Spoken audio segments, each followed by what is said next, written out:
And welcome back into If This Then What with Joshua Giles and Cydney Davis. Cydney, how's your week? It was good. I'm in a state of being very grateful and calm without homework assignments. So There you go.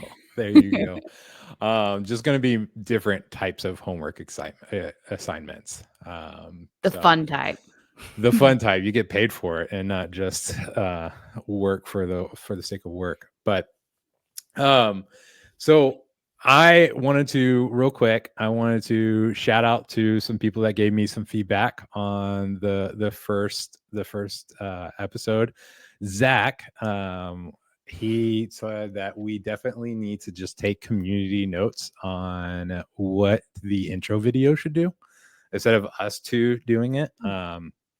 So I definitely encourage that if you're watching this and you want to see the intro video go someplace else, definitely comment and say, I want the next beat to do this, or I think this should happen.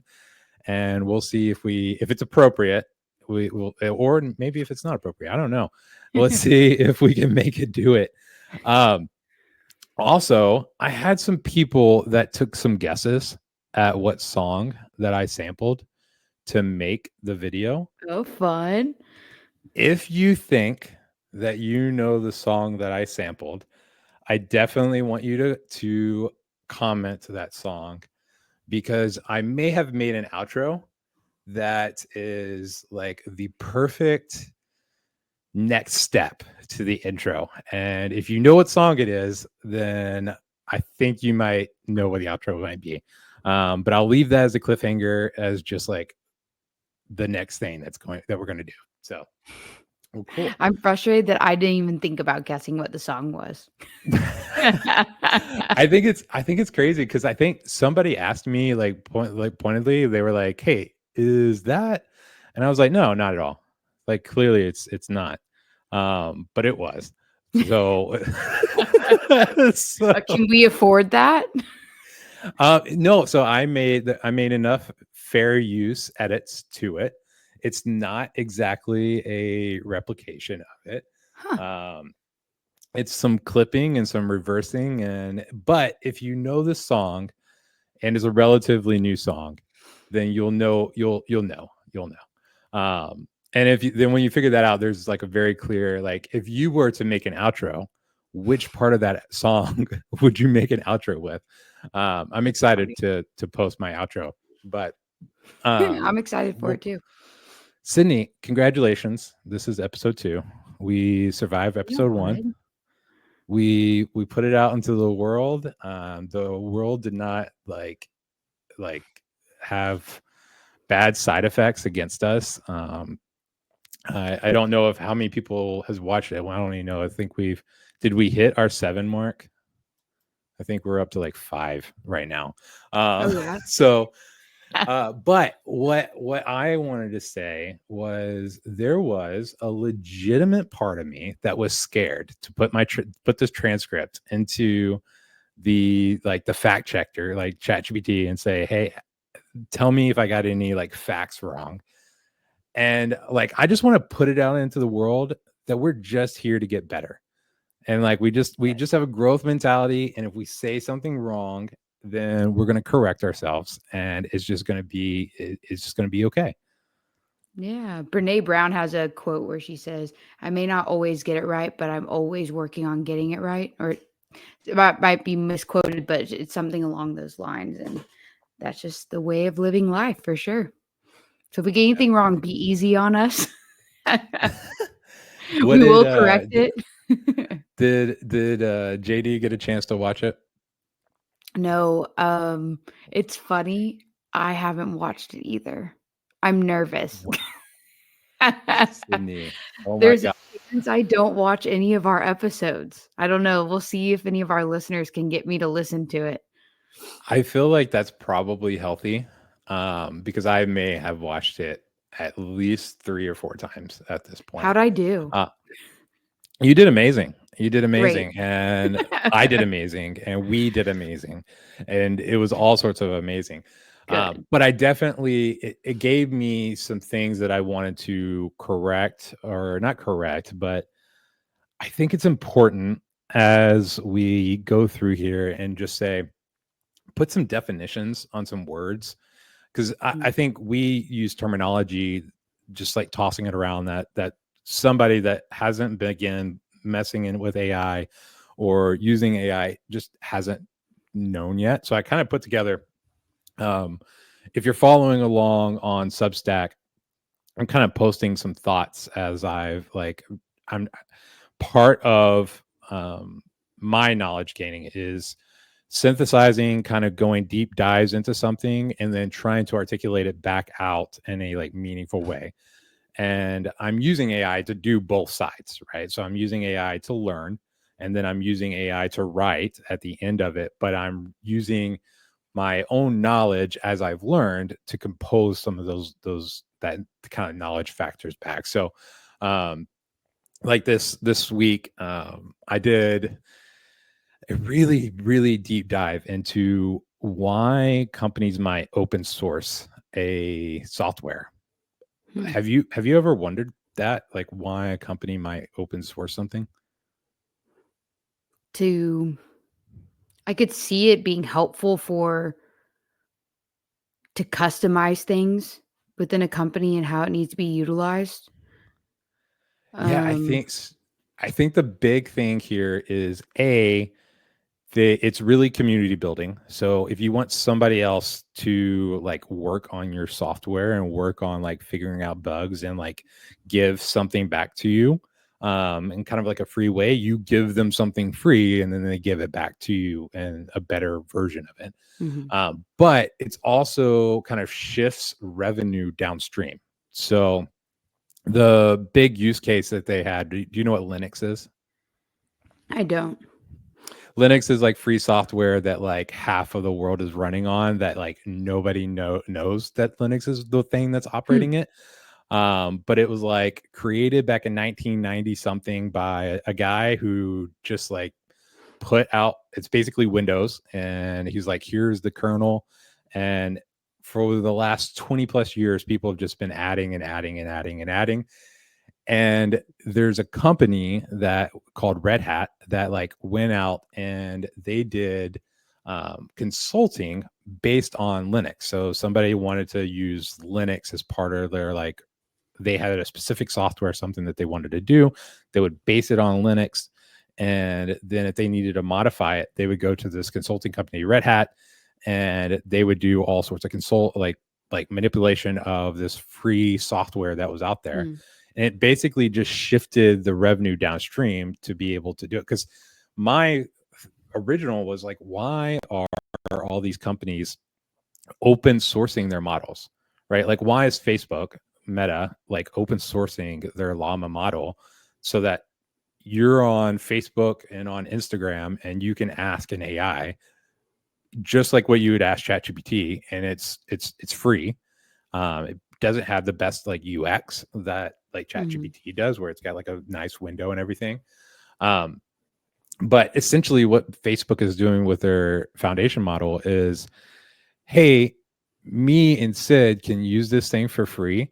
But if you're a company that's basing your like integrations with it, if you are put using Llama as part of your like solution that you've created, right? So say, um, a big thing that I'm going to be using for our videos is a software called Descript, which like pulls all of our video, puts it into text format, and then like chunks it into pieces so Mm. that we can pull like the best highlights out of it.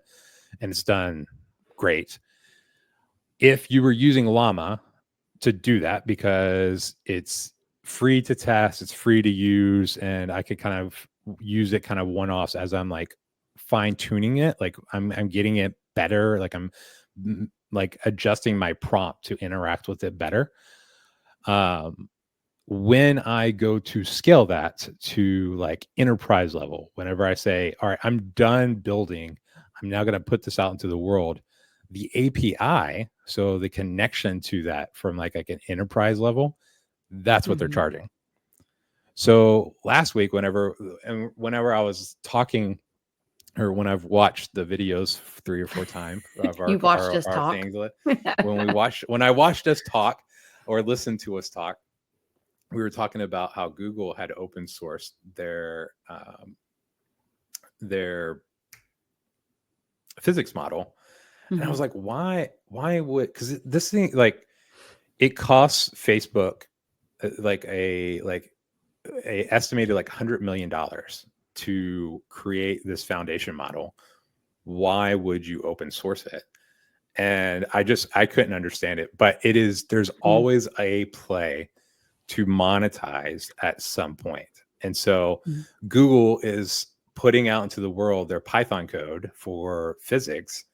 And at some point, whenever some robotics company like makes some grand breakthrough with their physics model, and they've got like one little thing that's messed up with it, and they need to go in and adjust it, they're going to be reaching out to Google because they're the experts at the field.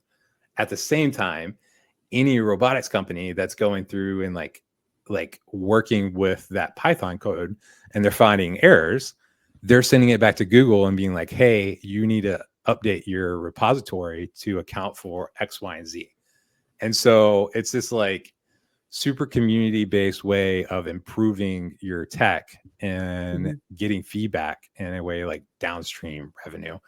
Yeah. So I used AI to like do a deep dive into that. And it took me like forever to like genuinely get that concept. And it took me asking for a non-tech like example of that, where like IKEA open sourced they came out with a architectural design for homes to be built in like if there was like a disaster zone and you wanted to go in and like build a bunch of homes all at once.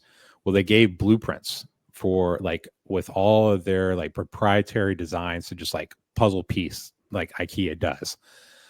And the way that they benefit from that is all of their manufacturing is all through their sources. And on top of that, they get more whenever their manufacturing has more people that are interacting with it to build these homes, they get a stronger manufacturing sourcing. And so it's like this, like, hey, as a company, how do you strategically go in, provide something to the world, let the world provide something back to you and grow from it? And so I'm writing like a five essay, like Substack, like articles for this. And so if you're ever interested, look me up on Substack at Joshua W. Giles, and plug, but I'm plugging it in. You should shamelessly, you know. And when you were talking, about this earlier, and you asked me that question, I was thinking about internally. If I wasn't thinking about it from the perspective that you were talking about, I was thinking about if companies open sourced their own applications that they're utilizing to implement some of this stuff. But yeah, and I would imagine, which is similar to what you're saying right now, is the more people can start working on it, and just the more diverse group of people you have with their hands in it, that's also more data that's going in. Yeah. And at a faster pace.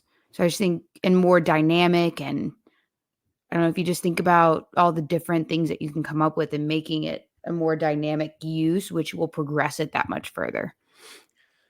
That's a big key to one of my essays that I'm going to be writing. So there's something that I have noticed in the AI world is that the industries that are being disrupted the quickest right now are the most heavily documented industries out there, right? So when you think of coding, when you think of learning or medical or like gene or manufacturing or like chemical basis, like these things that from a scientific purposes have been built one step upon one step upon one step upon one step. Those are the things that are being disrupted the fastest, because as AI is getting a hold of this stuff, it's being trained on that information, is being able to be fine-tuned on that information. Mhm. And so as it's being asked questions, its fine-tuned model is able to respond in a way that's appropriate to that industry, because it has so much documentation in that side of that industry that you can fine-tune it to it. Uh, so that's a great insight, and that's actually my conclusion that I'm doing with open sourcing, is that if you are in an industry that historically has been very siloed, or has been more competitive without a lot of documentation, aka I'm in construction, and there is not a lot of documentation on what the process is, to a specific, like from a machine readable database standpoint.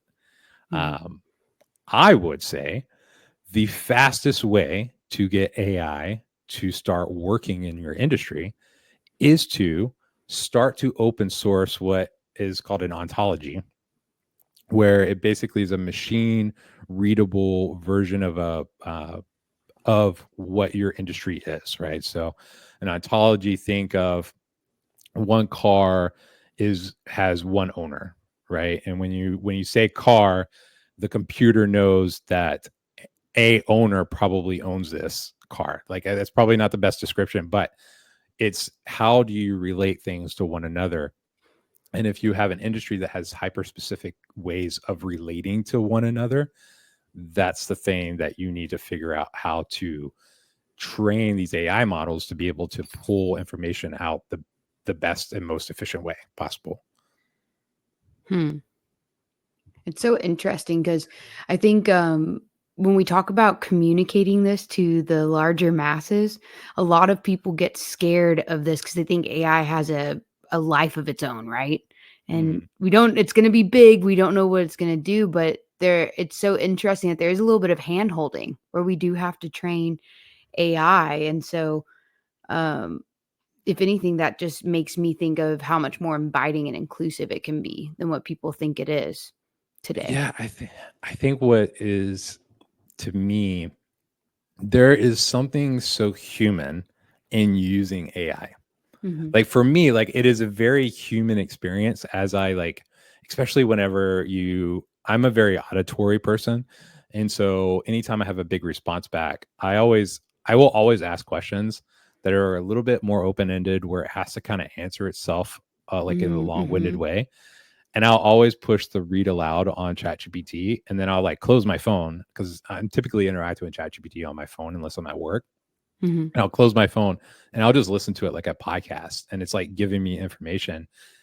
And when you are interacting with it in a way that's just like it's talking to you, mhm, it's so human. And it's so human because it's based on, literally, a large language model is trained on, there was a paper that came back out in 2019 called All You Need Is Attention. And basically you're just like shoved as much data and information. And so they literally took all the information of all the internet and just made a computer focus on it mhm, for large periods of time. And that is inherently human.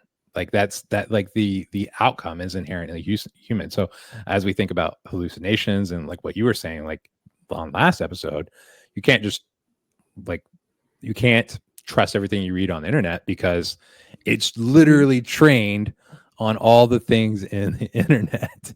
Yes. Um, and they've gotten better at getting rid of like bad information out of the models, but it's still, you're still training on human related stuff.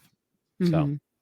so that's what Absolutely. I've been doing with AI this week. What have you got any random projects? I know it's New Year, so there's Oh a lot of. gosh, I have mine pulled up.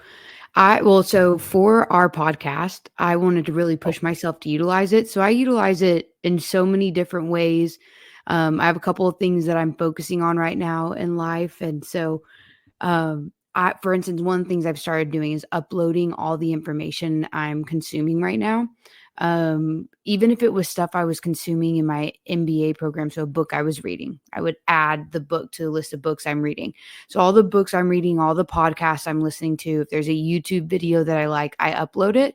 And then, for instance, if we want to get on a really human level, there are some habits I'm looking to stop breaking. Some of them are even behaviors or ways of thinking that I'm looking to break. And so what I've done is the books that I've been reading and the podcasts that have been giving me tips in that way, if I feel myself spiraling, we all know those moments where we just mentally start to spiral and go into a wind tunnel because we've been tripped up about something and it's on our brain. I will jump into my chat GPT and I will start chatting with it. And I'll say, hey, here's what's happening right now based on the information that I've read, that I've been consuming lately, and what you know about me so far. Help talk me out of this spiral.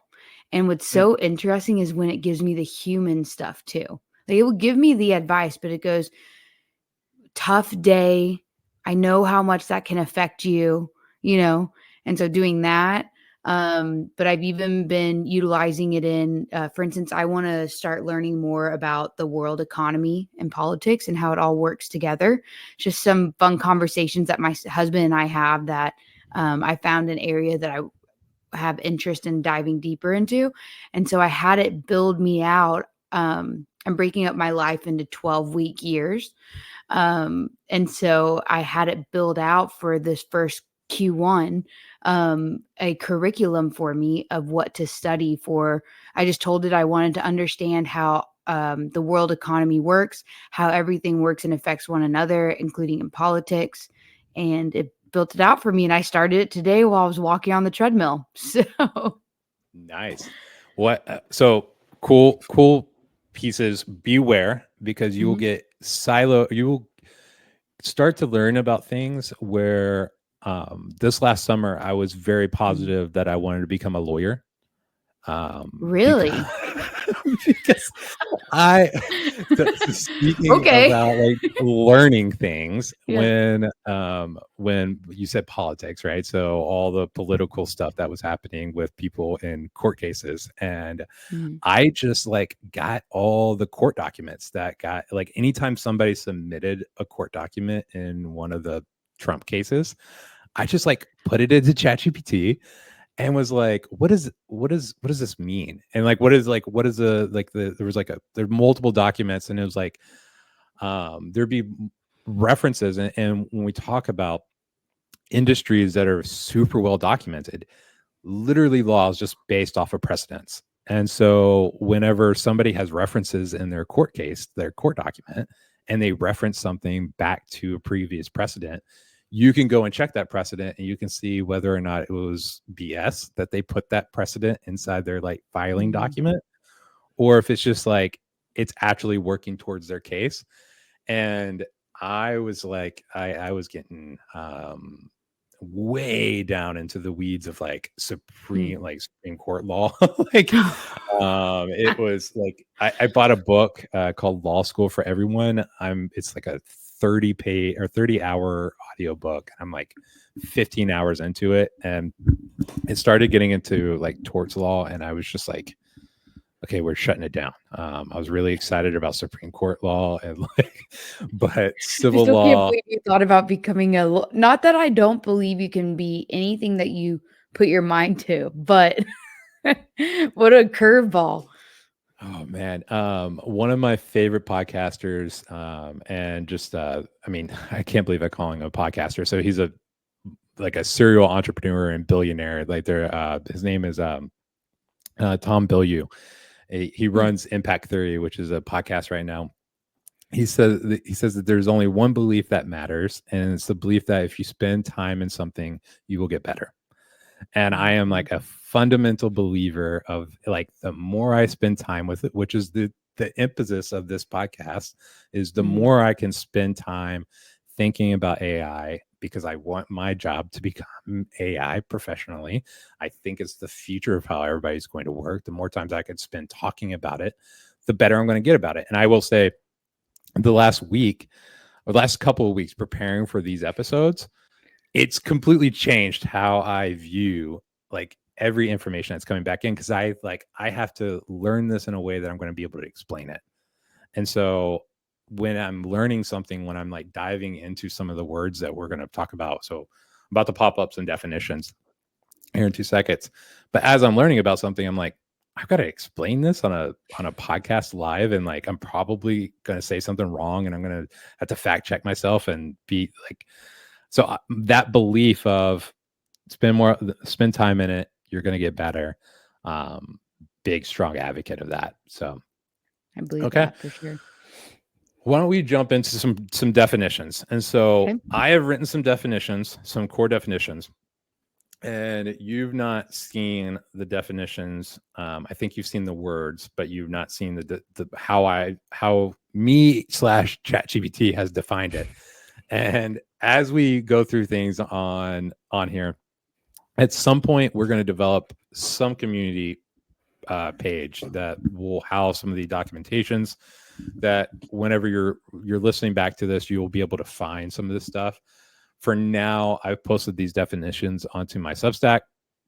And so if you wanted to go and find that there, you're welcome to it. So this is, let me bring this to stage. And of course, that's going to be small. So some general, your job, Cydney, is if I start talking about something and you think I need to go further detail into it, your job is just to like stop me and like say explain that better or challenge me or something along those lines. So Perfect. artificial intelligence is just technology that mimics human intelligence to solve tasks like decision making, analysis, and automation. So and this is not necessarily large language models. This can be different modalities, and modalities is not on here, but it should be. Modalities is just the different ways that data can be processed. So you have the big kind of 3: text, video, images. You could also do audio. Any way that information is kind of stored in data standpoint, you can have an artificial intelligence that's specifically trained on that type to interact with it in a human-like method. Machine learning is a subset within AI where systems learn patterns from data to make decisions and predictions. So when we are trying to ask questions that are more predictive and you're saying, hey, this is the data that's associated with it, if you're interacting with a large language model, which is right down below, which is just an AI models like ChatGPT designed specifically for understanding and generating human-like text. So when a large language model is interacting with data, it is writing a more descriptive prompt to then go and query a data-driven AI model to answer that response. And then that AI model is sending back to your large language model the answer in a form that it understands. So whether that's Python or any of those other things, and it's translating that back into human text. So large language models, think of it as your best translator for computer language. And computer language can be in any type of format. So when you're I'm in not gonna lie, ChatGPT, for a second, I thought I was gonna have to interrupt you, but you brought it full circle, man. I was worried I got left behind there for a second, but you pulled me right back up with you again. So keep going. yeah. So foundation models, if anybody references foundation models, this is just who are the people that are putting out stuff to interact with. So when I talked about training an AI model on a bunch of data, so if they synthesize all the text of the internet and they made a computer just think about that text for 3 months straight, that is what outputs is a foundation model, which is like a ChatGPT. So some of your big ones out there, examples of being OpenAI's ChatGPT, Meta's Llama, Google Gemini, Claude. and Claude. Claude. So Anthropic's Claude. What All those. Imagine will be. What Imagine will be. Prompting. So we said prompting quite a bit last time. And so if you've never prompted an AI model, it's literally, when somebody says prompting, it's just saying, do XYZ, or this is a question that I have about the world, or what can you tell me all the information that you know. Cydney, you said that you put in a book. So tell me a book that you've recently read that you were entering in there. The One Thing. The One Thing. So tell me what type of prompt that you would put into The One Thing when you're interacting with ChatGPT. Based on the areas in my life that I'm wanting to focus on for Q1, how can I implement the one thing to help me succeed in that? And it would either have frameworks from the book One Thing that it would reference in its data set. So there's been multiple times. My company is big on the books The Advantage and Good to Great. And those are very, like, those books have been written about in the world and the internet world, like, extensively. And so if I just reference it, it knows all the frameworks that are inside that book because it's been written about so much. And so whenever you prompted The One Thing, it understands that you're actually asking not about the words The One Thing. You're actually asking about the frameworks that were introduced within The One Thing, and can talk to you based upon the frameworks it has knowledge of that book. So if it's like a they call it introducing novel information. So if there's information that you're asking about that it does not have a frame of reference for, the best way to get it to interact with it is to include that into your prompt.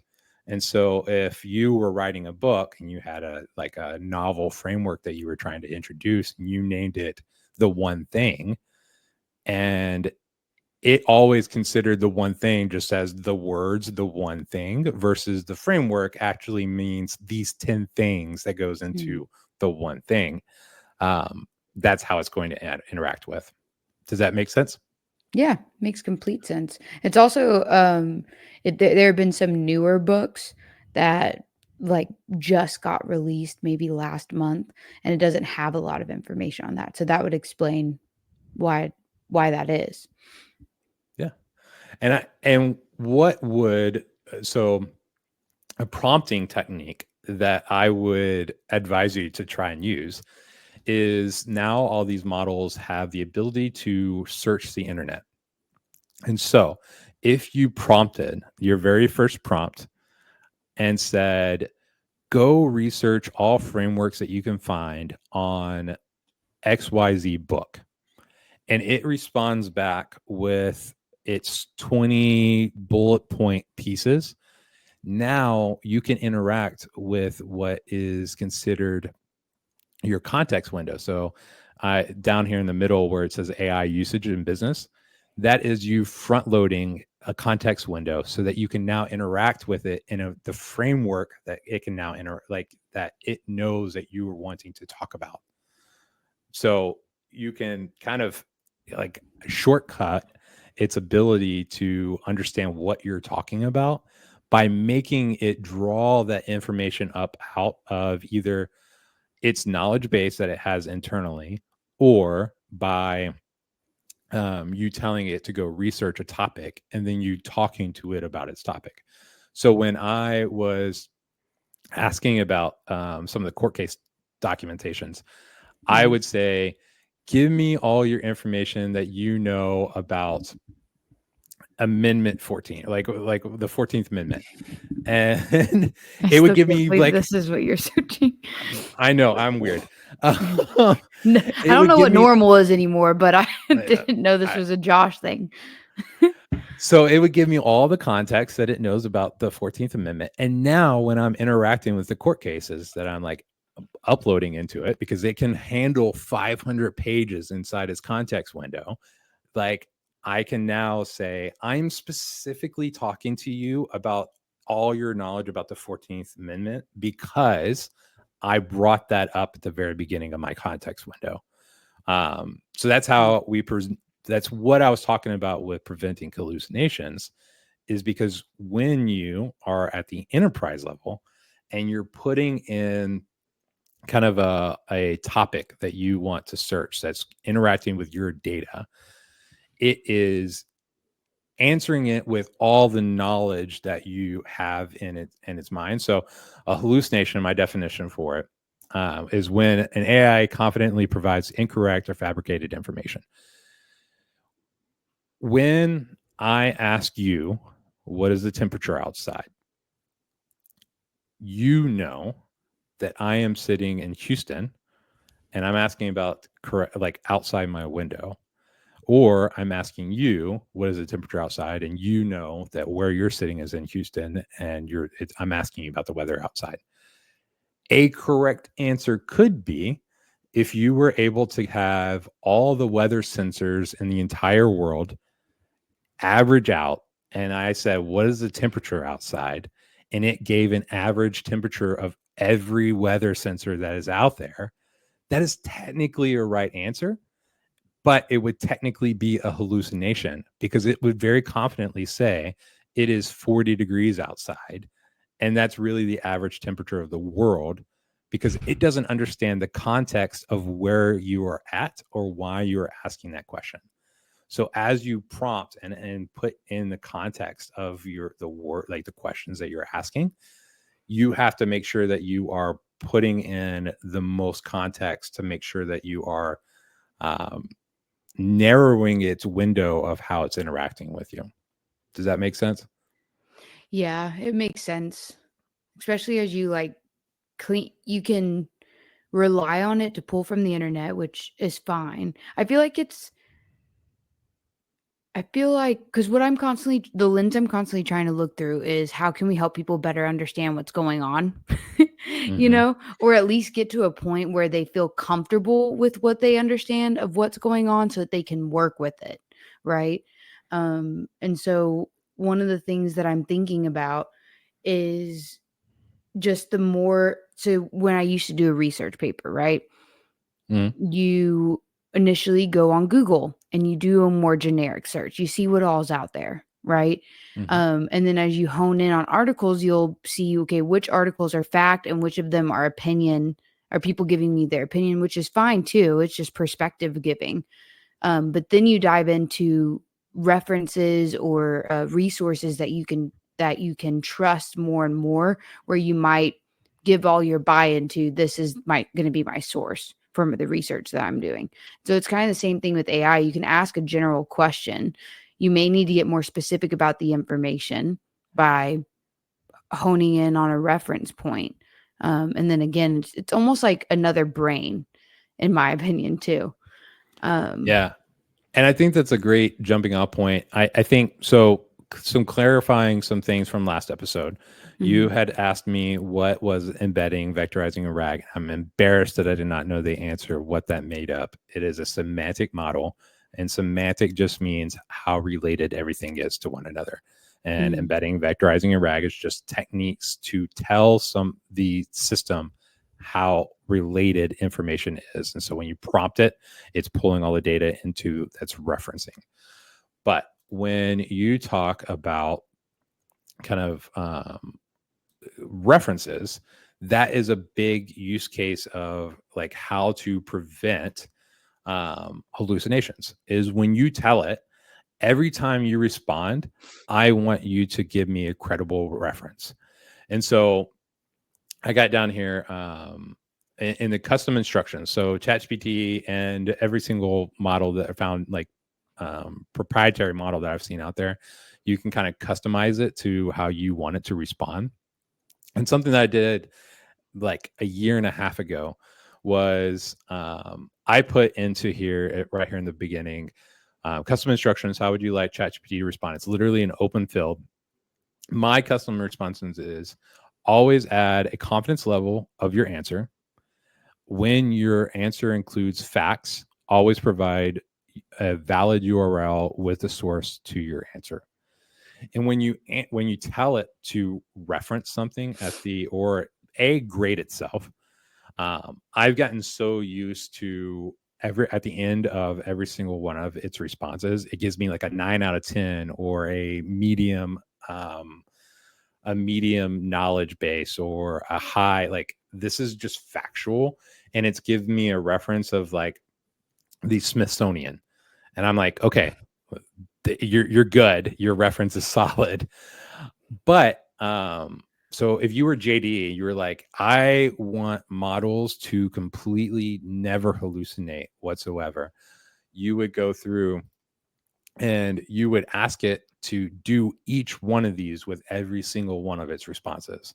So ask for verified sources, cross check with trusted data, use clear focused prompts. So I want you to grade me on my prompt.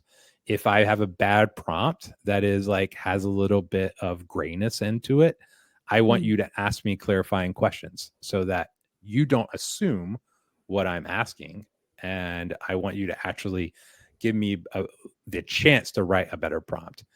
Iterate your queries. So if you get something that is bad, then it's like ask that same question multiple times, and you're going to get a variation of that answer because it's very human, like it's generating these responses off the top of its dome every single time. Yeah. Requesting step by step. If it has any type of math in it, telling it to show its work, just like a middle schooler learning a like mathematical anything, having it write it step by step, it always, I've learned it is always making, and when I'm talking about super complicated stuff, like when I'm having like big Excel documents that I'm doing like future value and like writing out code that it's like having to hold a bunch of information inside. When I tell it to write out its steps by steps, it catches its error that it did whenever I just told it to do it all at once. And so where do you put these in? So how you're saying you prompt it to do all of this with everything that it generates? I'm trying to think of an example. So an example of a open-ended question that somebody might think should be able, if you were trying to say let's take a financial question. What is the opportunity cost of doing option A versus option B? And you had it run a present value or a future value of your like money that you're making. Say you're making $100,000 at one job, but you have all these like benefit packages that has like this extra retirement part of it, and you're going to end 20 years from now and you have this like big retirement amount. Or option B has a different job that has more money right now but doesn't have a retirement package where they do a 6% match, and you want to know what is the opportunity cost for choosing job A or job B. And you give all the information for job A and you give all the information on job B, and you say, give me the future value of each one of these. And it will probably respond based upon, like, I always tell it to be concise in its response. And so again, all this is going to be determined on what settings you have on it. But it's going to go through and do the math for each one of those. I think it's right now, as it relates to AI, I think it's a fair thing to be skeptical of answers that it gives. So one of the very last kind of thing that I have is stay skeptical. Is ask it to prove its answer, right? When it's given all your, like, you've given all the information into its context, you told it to evaluate the future value of both, it's done all the calculations to both, and it says the future value of job A is this, the future value of job B is that. The next step that I would expect any user today is to say, now give me a table of what each one of those jobs equals at year 1 through 20 for each year. Hmm. And so it has to then go through and say, year one is this, year two is this, year three is this. And when it does that, it's like you are asking it to check its work without telling it to check its work. Does that make sense? Like you've Hmm. asked it in a different way where it has to prove to you that the answer it gave to you in just like a simple one-click answer was correct. Did that answer Yeah, your and my question? Or yeah, no, that answers it. I mean, are you prompting ChatGPT? Like if you ask it a question and it generates an answer, are you saying prove, what are your resources, double check? Like what was the last page that you just had up where you had the different um things that you wanted to ask? Like so ask verified sources or mhm. provide verified sources. So Like, would you just tell it to provide verified sources, or is this one of those things where you would code it on the back end or tell it to continue to verify its sources moving forward? if you are talking about it from a personal use case, right? Mhm. So I have in here and under that custom instructions, how would you like ChatGPT to respond? My personal ChatGPT instructions. So every time it responds back to me, it is always going into the context of always add a confidence level of your answer. When your answer includes facts, always provide URL with source for your answer. If I if I was working with math a lot, and I currently don't. If I was working with math a lot, instead of including in here when your answers include facts, always provide a valid URL. I would say if your answer includes math, always show your work. And Mm. every time it answered with math, it would automatically show its work. You know what we should do? What's We up? should do a episode where you share screen and we show Mhm. people how to set up their chat GBT, the personal use chat GBT, and maybe go through a couple of things. We could even ask the audience, what would you like us, what is something that that's a challenge in life, or something that's just an annoying task you have to do, and assign us, like challenge us to come up with how to utilize chat GBT, and then we'll show you how to use it. Yeah. I think learning with real use cases is like to me is always like the fun, challenging piece. Because then you get to learn how to iterate. And so that was my answer for if you're a person Mhm. that is trying to fix this. And I think Okay. with this channel, sometimes we need to balance that. If you're a person, this is how you would kind of like orchestrate um, your personal context window. So basically, you're adjusting your prompt, and at the very beginning of the prompt, and you just don't see it, is that little comment that says always add a confidence level to your answer when you Mhm. answer with facts. It's literally like at the beginning of your prompt, but you don't see it. Every time you send that prompt to the large language model, it like starts with that little snippet, Mhm. and then it actually asks your question, and then its response is it doesn't know the difference that you like front loaded, that you always want a confidence level, that you always want it to share a reference level. So when we talk about at the enterprise level, and we're talking about how to kind of fact check or how to make sure that something isn't happening as like somebody is building out a agent that's going to go work intelligently by itself, you are going to prompt it in a way that always checks the thing that you know that it's going to be doing with that prompt. So, and what I mean by that is there was a one of the kind of the big early success stories was a legal firm that had created a AI law application that basically they know that lawyers are always asking for relevant casework. Like what it's always built, law is always built on relevant casework. So they built into their system like a fact checker that's running like, so when like the lawyer prompts something and says, give me, here's my current case, give me any relevant work cases, it is going to give, like the original prompt is going to give, hey, here's the 5 relevant work cases, but it's also got another prompt at the end of that that's going and saying, fact check the 5 cases that you've just given me to give this answer. And so you're kind of daisy chaining prompts to prompt itself. Does that make sense? Absolutely.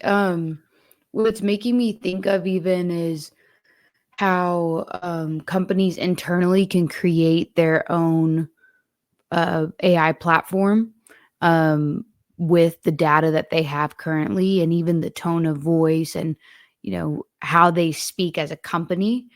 And then that will help you generate communications. It'll make it easier for you to be able to search things just within the company in general.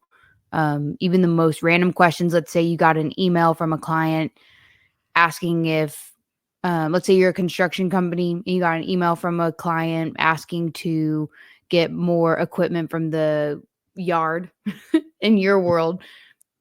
You could have AI generate a response that has the tone of your company. Yeah. Based on the communications that it's sent out. And that's more so for the general audience to know and understand better. I know you know.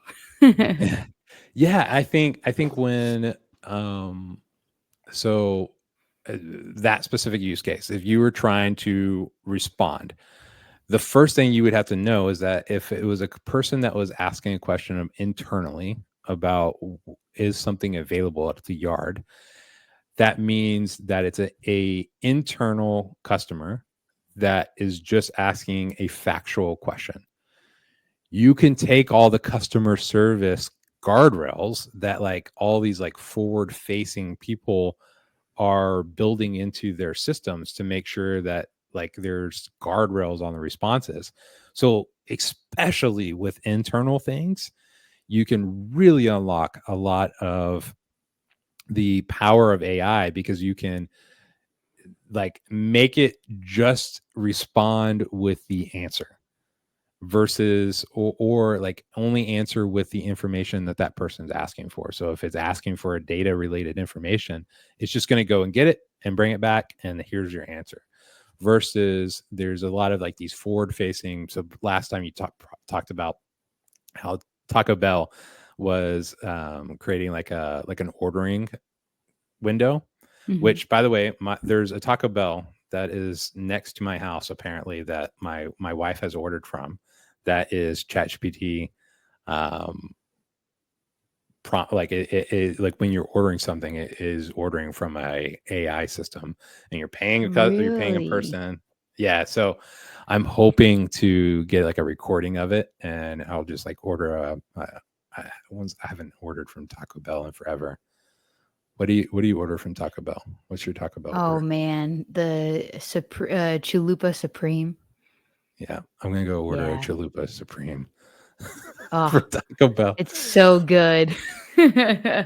Yeah, so when I go to Taco Bell and I order a Chalupa Supreme with Funyuns on it, like it has to interact with me as like a customer that to tell me that Funyuns do not go on a Taco Bell. And I'm actually gonna go ask a Chalupa Supreme with Funyuns on it. And What I'm happened? curious how this AI model is going to respond back to me. I'll have like a nice recording to start Should this next be like a episode with. team outing or something? I think we should. I think we should go to Taco Bell and just try We'll to get Linda too.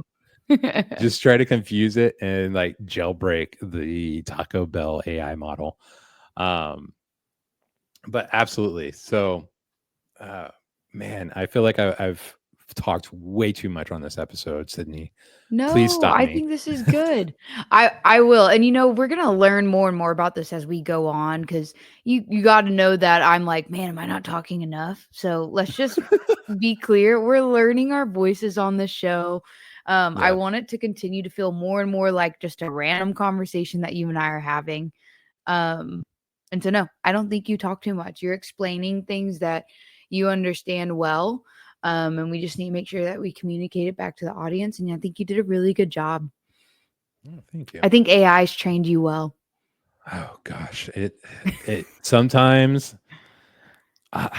it does it so well Mhm. that I just want to like put up the answer that it gave me, and then I realize that it's like a page long, and I'm like, I can't just like give this answer um back on the Right. podcast. Because it will break that stuff down into Yeah, detail. that's why use AI to learn AI. It knows itself so well. Um, well, cool. Why don't we stop with definitions and stop with preventing hallucinations, Okay. and just go to AI use cases in the world? Okay. So, do you want to talk about what the AI use case was for this week? For Oh, yes, Khanmigo. I found this really interesting. For any of you who know about Khan Academy, which this has been a really funny thing in my marriage, because both JD and I went to Khan Academy, very different opinions and experiences. I absolutely loved it. I was a big math student, love math. I will do algebra just for fun. I will figure out what X and Y are with a big smile on my face.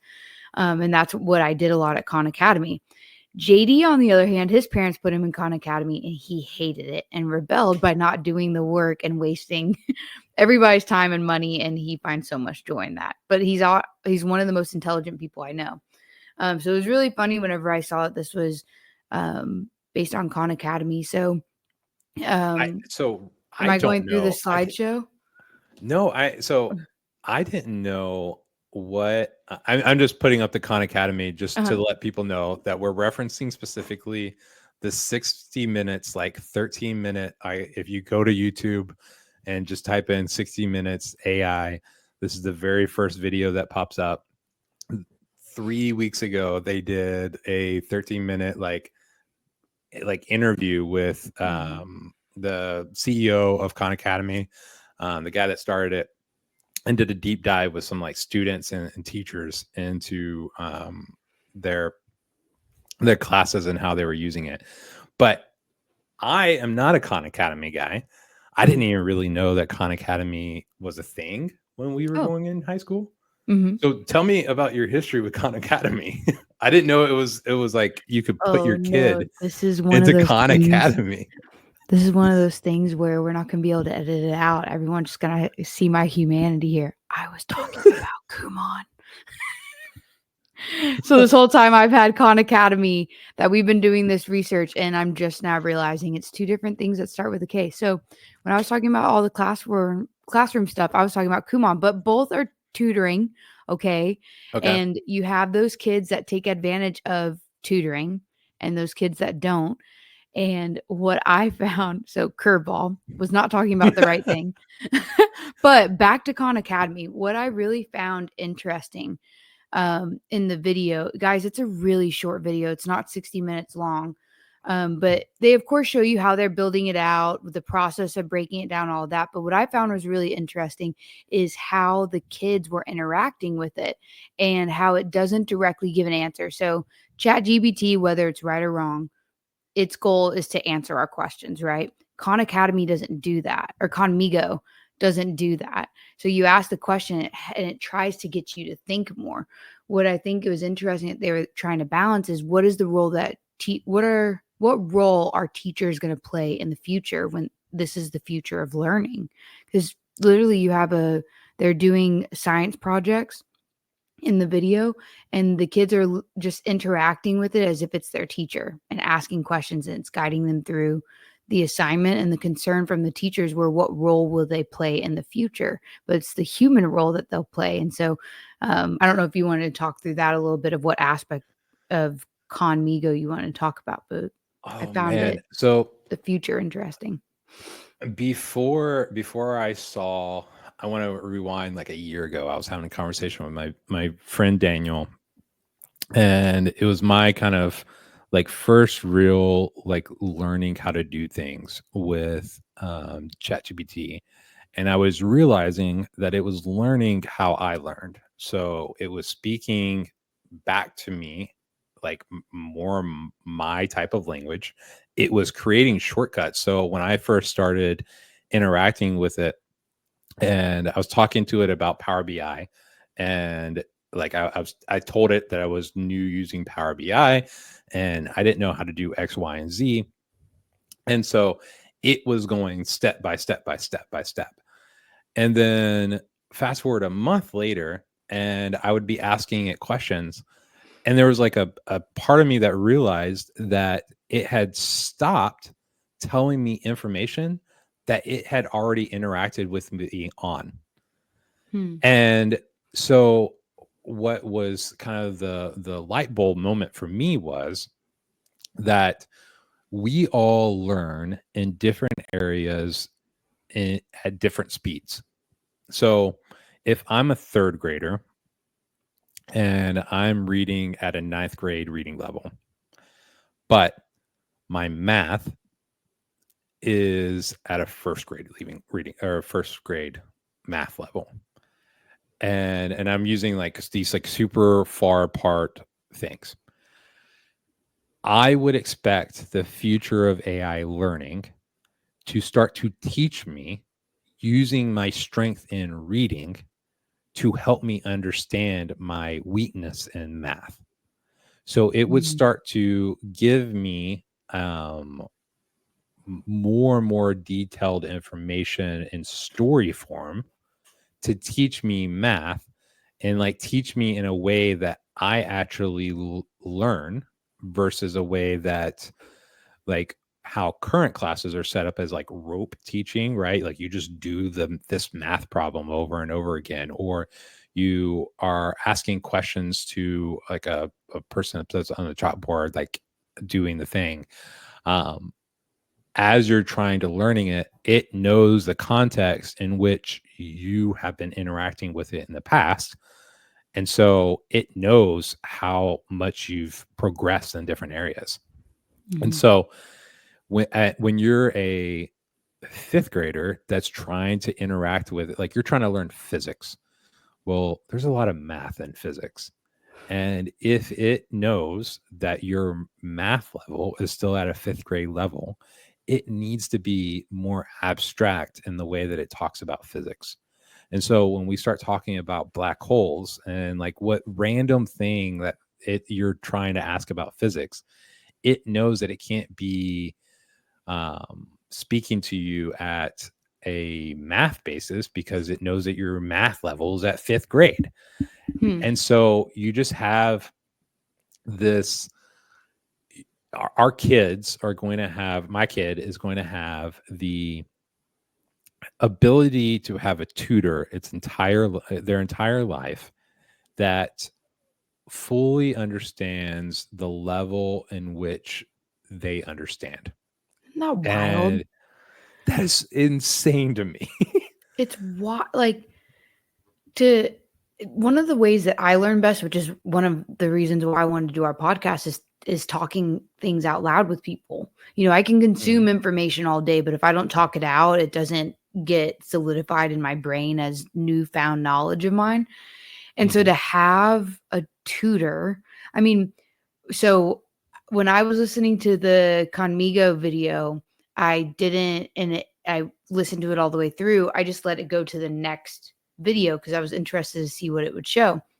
And it Mhm. was another 60 minutes where it talked about how um, AI is being utilized to read the facial expressions of students in the classrooms to help AI identify when kids are getting it and they're inspired by something, so you can learn that they're a math forward facing student. And on the other end, you can tell when someone's confused by their facial expressions, and maybe they're not grasping it, and it can help you identify that you need to share with them a little bit more information or maybe share it in a different way. But the idea that it can understand where you may not be catching on, and it can also identify ways to help you connect the dots better based on how your brain works and what does resonate with you as an individual. Like if you think about the type of advancements, they were talking about how in China they used to have so many students in the classroom, way more than the US. I know we talk about that right now, where the US, we say that our kids don't, or everyone's kids don't get enough attention in classrooms. That's why in private schools are so much better, because they have more teachers per student. Mm-hmm. But this AI model helps you identify those facial expressions and then alerts a teacher to help each individual get that personalized teaching. It's just wild to think about, and to think about even going down to the granular level. AT&T has been having these commercials on I believe it's CNBC, but they've been talking about how being connected is everything in this world. For a kid to be able to be connected to the internet is what helps them in school, and this just amplifies that, you know. So I don't know if I'm making any sense, but I just thought it's just No, crazy to think about what all is possible with this. yeah, when you were talking there about like recognizing face, like in my mind was like the opposite, not if they're getting it or if they're like not. I was thinking like if they're distracted, like how Yeah, that too. I know that kind of a big topic right now in schools is how far behind some students are because of COVID, right? They Mm. were put in front of a computer and they were expected to concentrate for how much time and learn concepts. And that's not fair to any child to do that.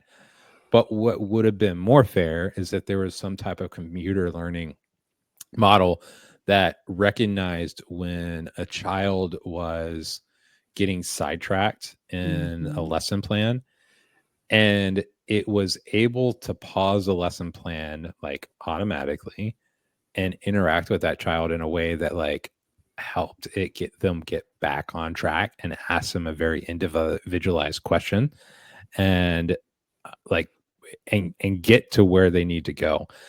And I think when you were watching Khan Academy, I think it gives you all the future things of school and what that's going to be from a tutor perspective. I would love to know if that is possible when it comes to education. What is possible in your industry of choice? What made you, if this, then what, in what industry? If so, your question is if what we saw in Khanmigo is possible, what could be Mhm. possible in our industry? Yeah, I mean, let me think from a about that learning for a basis. second. Yeah, I could see first time managers, you know, um, they need help with, even if it's a good thing, my team did a great job, or here's the challenge that we're facing as a company. Um, remembering my team members and who's on my team currently, that would just be the under knowledge of it. Mhm. Um, how could I best delegate this project to the team in a way that it challenges the individuals in a way that they want to be challenged based on their review from last year and based on their strengths and their interests. And Yeah. then, yeah. And then Yeah, are there, as a yeah, the way that, and then once it generates that, if you just keep going with it, are there any concerns I should have about any conflicting interests, that other people may be frustrated about, and how can I address them? yeah. I thought about the ability, if you were going to like a 4-hour seminar on how to do a very technical thing or how to learn a specific aspect. And throughout this 4-hour seminar, you're kind of being given PowerPoints to listen to a talker talk about things. And then you were asked to open a computer, and instead of doing like those big like surveys, it's like, here's like A, B, C, and D. You were just told you have to answer 3 questions right. And those questions were open-ended. And instead of it grading you on like whether it's right or wrong, it's actually like prompted to interact with you and ask you questions back. So if you answered the question, how do you do X, Y, and Z? And you answered it back in like 3 sentences, and parts of those sentences were correct, parts of sentences were not correct, but it's no matter what, it's always going to ask you questions to make you think about some other part of the presentation. And all these questions can be like, you aren't, as a presenter, going to be like front loading those questions into it. You are going to just be saying, all I care about is that people are learning something. And this is my way of interacting with them on a one-on-one basis from the context of the information that I was talking about. So that whenever it was responding back and forth with it, it was just having a conversation. And when you're having a conversation, information settles a lot better. And it is this no worry way of being able to provide information back and forth without there like being like this, like, I'm putting you on the spot, answer the question, and then I'm going to interact with you in that question answer. Instead, you have this like free flowing 10 minutes to just interact with questions from soundboard, brainstorm. You're just brainstorming on the information that you just learned. And how much better are you going to be able to learn that information just by having a intelligent conversation with something that's been trained on the 10 slides that you had in your PowerPoint and like your previous information that you had in like PDF form, and your job, like you just prompted it to say, just interact with them and ask them, like your only goal is to ask them leading questions or give them thought-provoking ideas and then ask them a question to respond back to them. So that's what I thought about when Khan Academy kind of came through. And I think I highly, highly recommend anybody to go watch that. And I'll put it into the notes of this video, to a link to the Khan Academy YouTube page. So Khanmigo. I keep saying Khan Academy, but Khanmigo. I know, and I was thinking Kumon, so you know. See, I don't even know what Kumon is. We're just bouncing all this information. Well, cool. Do you have any other if this then what questions on it? I'm so interested to see how much more we can learn. If AI is able to really be a conversationalist, or even how some of these commercials like with Gemini and stuff are talking about how you just talk to, AI and it just helps you navigate. I just wonder how much more things will sink in. I wonder, but I also wonder, I don't know, there's just so many things that I wonder, because I'm all constantly battling the humanity behind it. How much more is it going to advance our ability to connect and be humans? But what's the fine line between it doing that and taking away the humanity too? Because it's not a human. So So one of my favorite thinkers, that sounds so dumb. The way that Einstein was able to explain a bunch of his like rules and like guesses at how the real world works, right? So like a lot of his stuff is still not even proven, like, but he's like, hey, you have to prove me wrong to be able to justify that my answer is not correct. And he always had kind of these big thought experiments on like the world. So if you were on a train that was moving the speed of light and you had a flashlight that was shining in front of you, what would be the speed of the flashlight that was going? And that like had that created a breakthrough for the way that he thought about the speed of light. And I can't even remember what reference that is to. But if you had some like abstract idea that you're trying to wrap your head around, and you say, give me an analogy. So the analogy, speaking of embedding, vectorizing, and RAG, the how like prompting works. When it was explaining, so I told it to explain it to me at a 5th grade level, at an 8th grade level, high school level. When it explained it to me in a 5th grade level, it used a library analogy, and it said, embedding is if you put a code inside of each one of the books, and the books could talk to you about what is in the book. Vectorizing was you went and you organized all your libraries so that like books all kind of was like closer to each other, and it was like vectorized in a way. And then RAG was like if you had a librarian that knew every single book that was in your library, and you asked it a question, and it went and got the best book to then give it to you. And that analogy, interesting.